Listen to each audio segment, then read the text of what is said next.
o Jânio Quadros renuncia abruptamente, ele blefa e perde o blefe, né? Porque ele achou que, ao ameaçar que ia renunciar, ninguém ia aceitar a renúncia dele, porque o vice dele era o Jango, não é?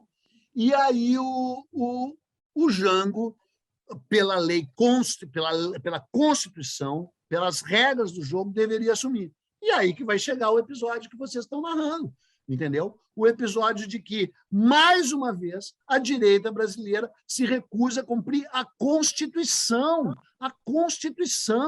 porque a direita sempre quis dar a si o verniz da legalidade, sabe? O verniz do status quo, da manutenção da ordem, sabe? De uma sociedade que funciona, mas sempre conspirando contra a lei, contra a ordem, entendeu? E aí se inicia uma conspiração que também é militar e civil, que nem viria a ser o golpe de 64, querendo impedir a posse constitucional do Jango. Tu não gosta do Jango? Tu acha que o Jango foi uma má escolha? Tudo bem, não é isso que está em discussão. Então que ele não tivesse sido eleito, né? Ou que não pudesse concorrer, sei lá. Ele podia concorrer? Podia. Ele foi eleito? Foi. O outro renunciou. O que diz a Constituição? Posse do vice. Não tem discussão. Posse do vice. Só golpista não aceita. E aí, nesse sentido, o Brizola, que tem um lado, e sempre teve um lado extraordinário, épico, incrível, que eu admiro e gosto, e que sempre teve um outro lado também que eu admiro e gosto menos, porque, na verdade, preciso deixar claro que a única pessoa que eu admiro e gosto mesmo, até o fim, sou eu próprio, Bob Dylan. São as duas pessoas assim que não têm nenhum defeito, nenhum defeito. Todos os outros, vocês humanos, que não são nem eu, nem o Bob Dylan, vocês têm os defeitos de vocês. Portanto, o Leonel Brizola, embora um engenheiro, um artífice de uma nova era da humanidade, tinha os seus defeitos. Nesse momento, com ou sem defeitos, ele agiu gloriosamente. Qualquer pessoa decente, qualquer pessoa que acredite na lei, na ordem e na democracia, qualquer pessoa que acha que a lei constitucional é a única que vale, está do lado de Leonel Brizola nesse momento. E muita gente da direita, até hoje, se recusa a estar do lado do Brizola nesse episódio específico. Eu estou falando nesse episódio. Qualquer pessoa decente, de qualquer época, de qualquer período, que estude a legalidade, tem que estar do lado dela e tem que estar do lado de Leonel de Moura Brizola. Se não está, é porque é um golpista e tem que ser tratado como tal. Você pode discutir o Brizola em outras circunstâncias. Nessa é indiscutível o que ele fez. Ponto, fim, falei. E quem não quer, que vai embora daqui já. Tudo isso que a gente está vivendo hoje tem raízes muito antigas, né? E está tudo conectado. A lição que a história nos dá é que a história é um fluxo contínuo, repleto de sentido, tudo faz sentido, está conectado, mesmo quando parece não fazer. Então, por esse ângulo, a eleição horrorosa, terrível, desastrosa, do tal Jair Messias Bolsonaro, ela faz todo sentido e ela é orgânica e ela foi genuína, não apenas no sentido legal, que ele próprio, feito canalha que ele sempre foi, contesta. Ele contesta a legalidade da própria eleição dele, dizendo que as urnas eletrônicas não são não sei o quê, não é? E ela não apenas foi legal, como ela é genuína, no sentido de que o Brasil sempre teve um lado reacionário, sempre teve um lado retrógrado, sempre teve um lado conservador, muitas e muitas vezes apostou no retrocesso, muitas e muitas vezes fez opções desastrosas ligadas ao que a direita tem de pior, porque, cara, assim, essa história aí de direita e de esquerda é um saco ainda, a gente está aprisionado nisso, mas estamos. Só que, por estarmos, eu tenho uma visão olímpica, sabe? E, nesse sentido, é o seguinte, a direita não pode ser demonizada no meu modo de ver. Eu sempre fui contestador da direita, mas eu sempre fui contestador da esquerda também, né? A direita tem seus programas, tem tem uma direita, eu não vou dizer saudável, mas uma direita arejada, uma direita progressista, uma direita que tem uma ideia de país nessa história neoliberal, não sei o quê, não sei o quê. Mas a direita brasileira sempre teve um lado podre, sempre teve um lado, além de golpista, podre, e que fez opções das mais retrógradas e injustificáveis, tipo Jânio Quadros, Fernando Collor, e nenhuma pior do que essa, Jair Messias Bolsonaro, um despreparado, um desqualificado, um energúmeno, um mau militar, expulso do exército. E aí você diz isso, deve ser um professor de esquerda, sabe? Eles olham para mim e dizem isso, né? Como se precisasse ser de esquerda para saber o que está na cara desse cara. Porém, isso que eu quero colocar, o Brasil tem esse avanço dos evangélicos, o Brasil tem esse flerte com os seus lados sombrios. O Brasil é um país racista estrutural. O Brasil é um país que aposta na desigualdade. Nesse sentido, a eleição do Bolsonaro é indisfarçável, é cristalina, está na cara. E ainda bem que agora está na cara para todo mundo que está vendo que tipo de criatura que pode ser posta no poder, né? E aí ele faz parte desse braço retrógrado e golpista do Exército Brasileiro. E tão golpista que ele está quase dando o autogolpe, né? Porque ele já está no poder. Como é que uma pessoa que está no poder quer dar o golpe? O golpe autogolpe, né? Autogolpe. Então, tudo isso que se estende desde... E a gente pode traçar um paralelo mesmo, entendeu? Desde 1930. E é incrível, que daí é muito terrível, porque quando você estabelece o marco 1930, você estabelece o marco do Getúlio golpista. Porque as pessoas também, isso que eu estou te falando, tem um culto ao Getúlio Vargas, e aí não pode chamar o Getúlio Vargas de golpista. Mas foi um golpista, saiu daqui armado, derrubou um regime, perdeu a eleição e derrubou o regime. Tudo bem que tinha complexidade, ele não queria dar o golpe, né? Ele sabia que era golpe, e ele dizia, não quero, ele relutou muito, ele deu com uma série de circunstâncias, e até um dos brasileiros mais decentes da história do Brasil, que é o Oswaldo Aranha, foi favorável ao golpe, foi, aliás, um dos motivos primordiais, uma das grandes incentivadores ao Getúlio Vargas para que ele desse o golpe. Mas é um golpe. Então, quando você refaz a história do Brasil, pode começar antes até. Pode começar com o golpe militar de 1889. Um golpe que as pessoas chamam de proclamação da República. Pelo amor de Deus, tu tem que chamar o golpe republicano de 1889. Tem que ser chamado assim, porque é isso que ele foi. Quando você analisa de lá, de 1889 até hoje, e chega no Bolsonaro, e chega nessas tentativas de autogolpe dele, e passa pela legalidade, que é o nosso tema, né? E aí vem a figura do Vargas, a figura do Brizola, a figura do Jango, e se misturam todas ali, né? E ainda com o JK, com o Jânio, com tudo, né?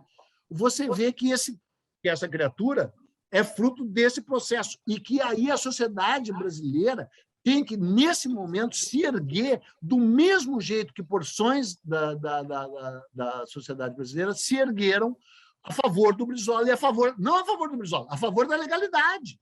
A favor da legalidade. Então, estamos aqui pelo voto eletrônico, pela urna eletrônica, estamos aqui contra as falcatruas do governo Bolsonaro, estamos aqui contra qualquer ameaça à lei e à ordem, e estamos aqui, evidentemente, a favor do judiciário, né? A favor do STF. O STF tem seus problemas? Tem. O STF tem problemas horríveis? Tem. O STF é 100% confiável? Não. Mas é o seguinte, de que lado você está? Ou você está do lado da lei e da ordem com seus problemas, ou não. A mesma coisa, a grande imprensa. A grande imprensa, a Globo, a Folha, o Estadão, são plenamente confiáveis? Não são. Não são. Mas são o que nós temos de melhor, nesse momento, especialmente. E nós temos que estar do lado da imprensa livre, do lado do STF e até do lado do próprio legislativo, né? Então, cara, e assim, para encerrar pelo menos essa parte, né? É tudo muito claro. É tudo muito claro. E você não precisa retroceder até 1889, nem até 1500. Basta você retroceder para o que aconteceu em agosto de 1961, para você entender o Brasil e qual é a luta que a gente está travando.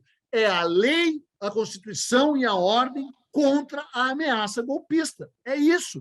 Não tem meio termo. Tu tem que escolher o teu lado, independente de quem está de um lado ou do outro. Uma questão, Peninha. Em 61, uma figura, um político já de expressão, que era o governador Brizola, com o microfone na mão, constituiu uma rede, né? E a partir dessa rede, uniu um Estado que conseguiu segurar um golpe, aliás, com outras estruturas de apoio, mas fundamentalmente ali. Acredita que hoje, com a internet, com essa grande rede de informações que se entrelaçam, que se contradizem com as bolhas, seria possível que uma pessoa, um líder, com um microfone, uma voz, conseguisse travar um acontecimento do tamanho do golpe que estava sendo articulado? Olha, eu acredito no exato oposto do que você falou. Eu acredito que uma pessoa com uma voz, com um microfone, com uma rede social seja capaz de disseminar o mal. E isso já está acontecendo. Aconteceu com Donald Trump, nos Estados Unidos, um despreparado, um desqualificado, um cara que, de certa forma, fraudou a maior democracia ocidental, a maior democracia da história, foi conspurcada pela presença do Donald Trump, que depois ainda foi conivente com a invasão do Capitólio, com a entrada da bandeira racista e da bandeira da segregacionista, que na Guerra da Secessão, o mais perto que tinha conseguido chegar de Washington era 40 quilômetros, porque foi barrado, e entrou dentro do Capitólio, não é? E quem é que deu força e voz e papel ao Trump? As redes sociais. Quem é que explica, para além das condições brasileiras, que sempre foram, como eu falei, favoráveis e fermentando um candidato conservador, reacionário e retrógrado, quem é que dessa vez urdiu essa liga, cimentou essa candidatura? As redes sociais. Quem é que hoje comanda as redes sociais no Brasil? Eles, está aí a CPI das fake news, né, e do gabinete do ódio, deixando claro, né? Então, respondendo à tua pergunta, sim, eu acredito que uma pessoa que com um microfone, que no caso virou a rede social, e com uma metralhadora, tanto verdadeira, como as que ele, Bolsonaro, segura, quanto metafórica, no sentido de metralhadora giratória, pode sim disseminar um movimento. Uma pena que esse movimento é para o mal, né?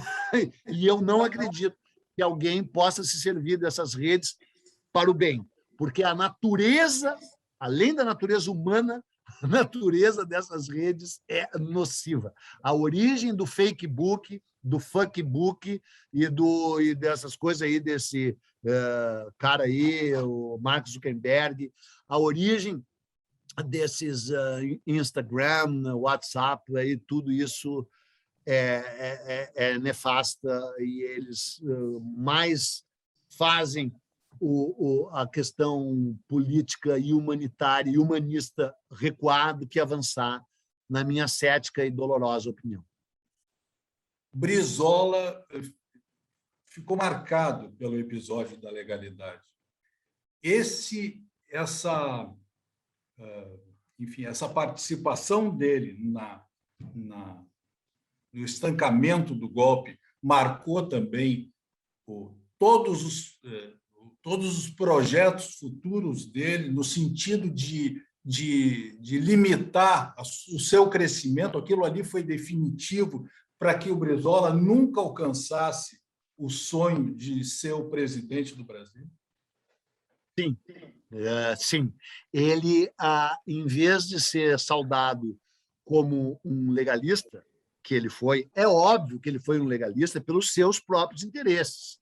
É óbvio. Eu quero deixar até claro que a história é tão maluca que a gente poderia encontrar o Brizola quase do lado oposto, tentando defender, em nome do bem, sabe? Não vou dizer um golpe, porque eu não creio que ele seja golpista, mas assim, tentando defender os interesses dele contra assim, suponhamos que eles estivessem no poder e que, sabe, ele pode. Só que não interessa isso. Isso é uma conjuração, isso é uma conjectura. Os fatos concretos são que, tendo agido pelo motivo que agiu, e é óbvio que agiu pelos seus interesses pessoais e políticos, o Brizola agiu com uma dignidade, uma decência extraordinária naquele momento. E, no entanto, pelo viés de boa parte da elite brasileira, aquilo foi uma atitude revolucionária. Foi ele que passa quase para a história como um golpista, quando ele estava lutando contra um golpe. Ele passa como um incendiário. A minha mãe chamava ele de o pequeno Nero da Praça da Matriz. O pequeno. A minha mãe que votou no Collor, a minha mãe que apoiou o golpe militar, a minha mãe que votou no Collor, dizia como é bem apessoado. A minha mãe que, assim, sabe? A minha mãe, né? É a minha mãe de verdade, mas é a minha mãe. Entendeu? Assim, é quase assim a Virgem Maria nesse sentido, assim, ela, né?